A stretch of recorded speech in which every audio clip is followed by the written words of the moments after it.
Ponovo smo u Newsnightu. Pre nešto više od mesec dana vozač nasilnik na pešačkom prilazu izleteo iz automobila i rukama počeo da udara starijeg čoveka.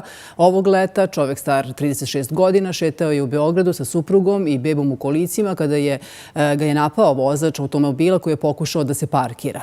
Telesne povrede bile su takve da je u urgentni centar stigao sa polomljenim kostima na licu i odmah stavljen u veštačku komu.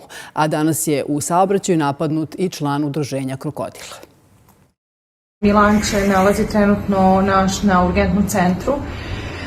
Jutros je izlazio kolima sa invalidskog mesta, koje je norio na invalidsko mesto da bi je vodio na vežbice i tip je išao direktno na njega i Milan mu je rekao da prikoči. On je izašao i krenuo da nam vandalizuje auto. Bio je sam Milan i razbio je auto, onda je Milan povukao ručno izašao da fotografiše njegov auto i kada je to učinio, taj čovek, odnosno mladić, ga je nokautirao, oteo mu telefon i tukao na podu i pobegao.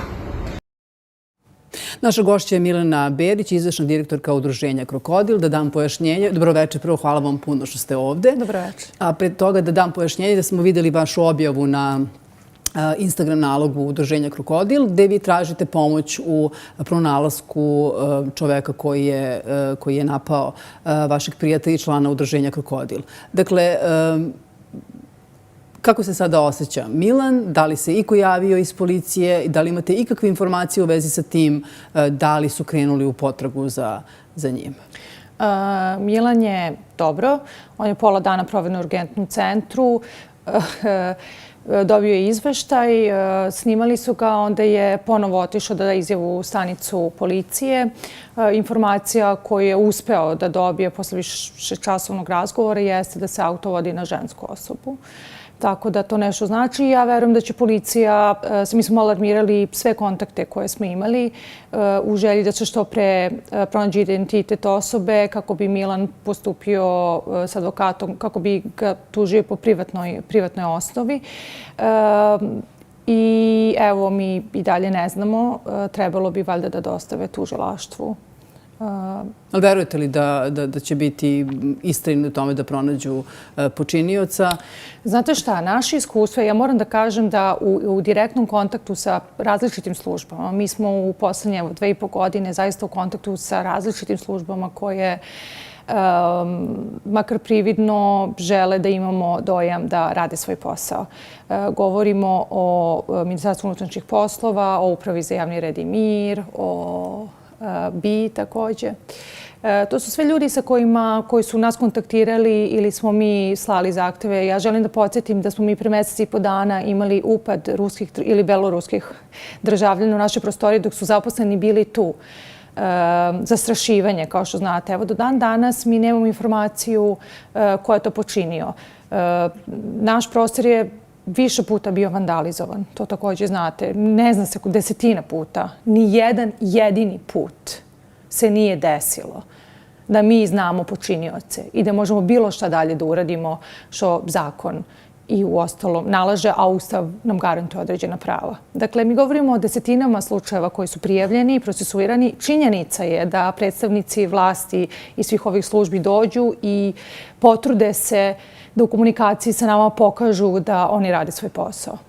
To jeste, ali u suštini mi rezultate zapravo evo sad mogu kažem, ni jedan jedini put nismo imali i u ovom slučaju bih ja jako voljela da vidim, jer mi imamo, Milan je jedino što je uspeo onako nesvešćen da upamti jeste registracija i ja verujem da je ovo dosta lako da se uradi jer ovde se ne tiče krokodila, sama situacija niti bilo čega što mi radimo, niti politike, niti ideologija. Mi ovde govorimo o kulturi nasilja u in situ, što se kaže u realnom životu, koja ako se ne sankcioniše, ona se na neki način legitimiše. I to je veliki, veliki problem. Ja ne moram da podsjećam šta se svima nama desilo i koju kolektivnu traumu mi nosimo od prošle godine.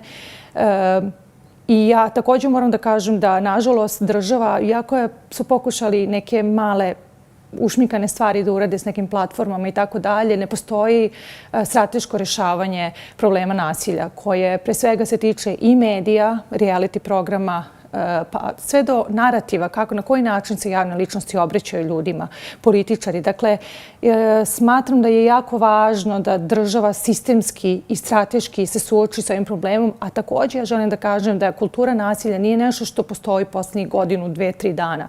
Mi 30 godina posle ratova imamo istraumirano društvo koje se ne suočava s prošlošću i ne rešava probleme. Vi to možda i najbolje znate, zato što upravo vaše udruženje već 20 radionice i susreta sa mladima sa temom zašto kažeš ljubav, a misliš na rat, upravo sa temom nasilja. Dakle, i šta kažu mladi? Dakle, šta je ono što vi sada možete da povežete kao uzrok i posljedicu? Mi smo krenuli ovime da se bavimo pre masovnog ubistva u Ribnikaru, 1,5 dana pre toga. Mi smo želi da ukažemo na skriveni uticaj na porast nasilja u našem društvu. Govorim o periodu o 2 godine pre nego što se Ribnikar desio i da je uopšte nasilje kao tako došlo u fokus. Mi smo uradili jedno istraživanje.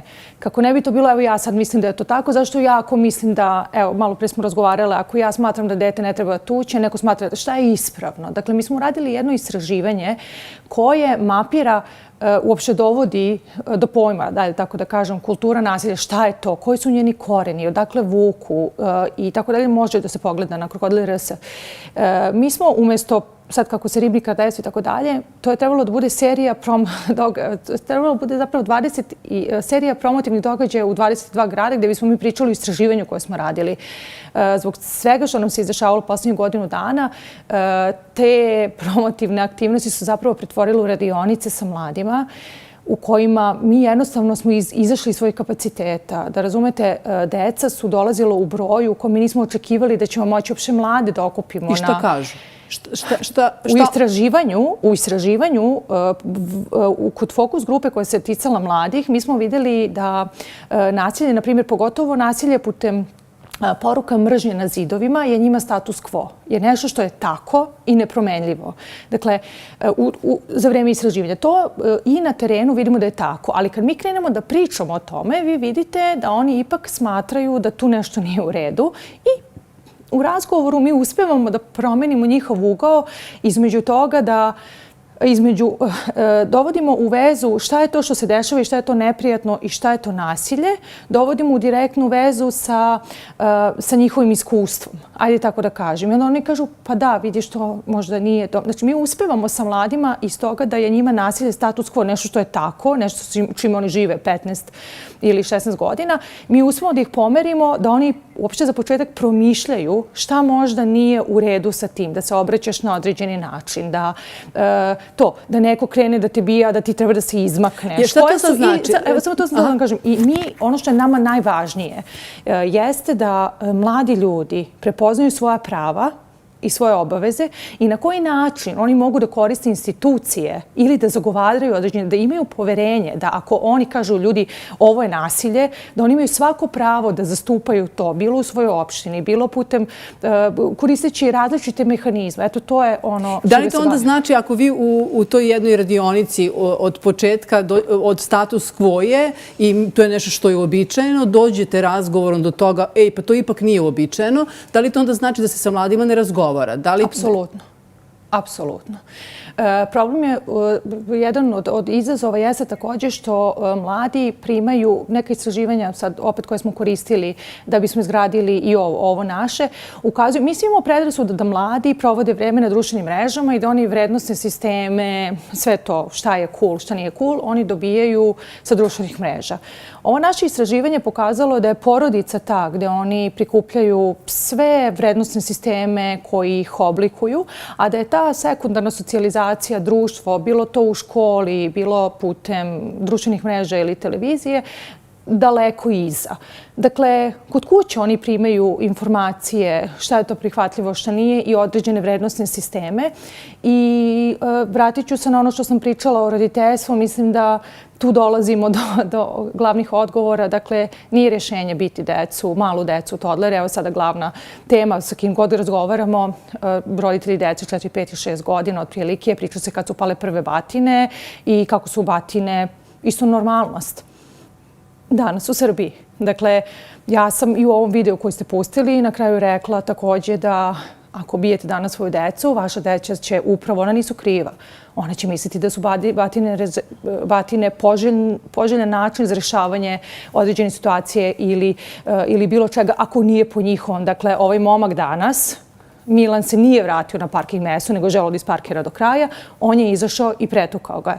Dakle, to je momak koji u svom vrednosnom sistemu ima usađeno da su batine rješenje za rješavanje toga kada se ne postupa po onome kako je njegova volja. Dakle, on je video automobil koji se isparkirava sa invalidskog mesta. Dakle, to je znao i u tom trenutku na sreću vaše dete nije bilo. I Milan se nije vratio, on ga je zamolio da sačeka da on izađe.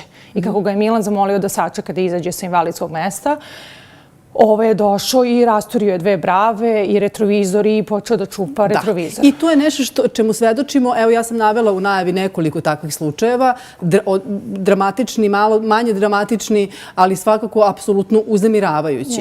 I kada smo zvali policiju da dođe i da bude gost u emisiji upravo na tu temu, nismo kao i u svim drugim slučajevima dobili odgovor i nisu sa nama o tome razgovarali. Ko je onaj koji u ovim slučajevima treba da reaguje? Dakle, gde građani da traže spas ili ćemo ići okolo i svi se plašiti toga kako da se isparkiram ili kako da pređem pešački prelaz, jer tamo možda ima neko sa nekom motkom ko će da se tako sa mnom obračuna. Dakle, ko je onaj koji kaže ne može tako? Vaše pitanje je odlično, s obzirom da se sad kako smo objavili ovaj video, mnogo ljudi kaže zato je najbolje ćutati i pustiti budale da prođu. Apsolutno se ne slažemo sa tim i stojimo iza toga da u jednom demokratski uređenom društvu gde želimo makar da postoji vladavina prava, svako od nas ko izlazi na izbore i bira političare koji će da upravljaju našim životima ima određena i prava, slobode i odgovornosti koje su utvrđene Ustavom i zakonom. To znači da kada se nađete u ovakvoj jednoj situaciji, vi svoje prava treba da koristite 1000% i da ih poznajete. Ja mislim da naši ljudi pod jedan ne znaju potpunosti svoje pravo. A i plaše se, i to je prirodno. To sam htjela da kažem. Naravno, ne znaju kako da ih koriste i pod 3 ne veruju institucijama da će bilo ko da bilo šta uradi. I u tome onda pronalaze spas u tome da se povuku i ćute. Na nama kao udruženjima građana koje se pogotovo bave ovom temom. Evo, očigledno, ja prosto ne mogu da verujem da se to Milanu desilo, jer opet se vraćamo na glavnu temu kojom se i bavimo u udruženju Krokodil. Mi želimo da verujemo da institucije rade svoj posao i da svaki građanin treba da uradi ono što je procedura. Dakle, istog momenta da zove policiju, u stvari policiju je zvao svedok jer je Milan bio nesvešćen, on ga je šutirao na podu. Svedok je zvao policiju, Milan je dao izjavu i evo sad mi saznajemo dalje koji su korici, mi ćemo učiniti sve i mi ćemo i dalje zagovarati odgovornost institucije tako što ćemo ovako da dođemo kod vas ili ćemo ih pozivati kao i u slučaju Rusa koji su nam upali da vidimo šta se dešava. Ali ono što je mnogo važnije i čime se mi bavimo to je osjećaj osnaživanja same zajednice. Dakle, to možemo da primetimo kroz razne situacije posljednjih dana. To je da ako mi podelimo sa ljudima, oni će nam pomoći. Što je nas viši, osjećamo se da možemo da pomognemo jedni drugima. Dakle, ne treba ljudi da ćute. To je ono što hoću da kažem. Treba da podele i mi ćemo naći identitet te osobe i pokrenut ćemo privatnu tužbu. Hvala vam puno i nadam se da ćete obavestiti javnost ukoliko policija pronađe. Sve ćemo detaljno obavještavati. Hvala vam puno što ste bili gošća N1, a mi idemo na kratku pauzu. Nakon toga pričamo o tome dokle je stigao proces protiv bivšeg predsjednika Vojnog sindikata Novice Antića.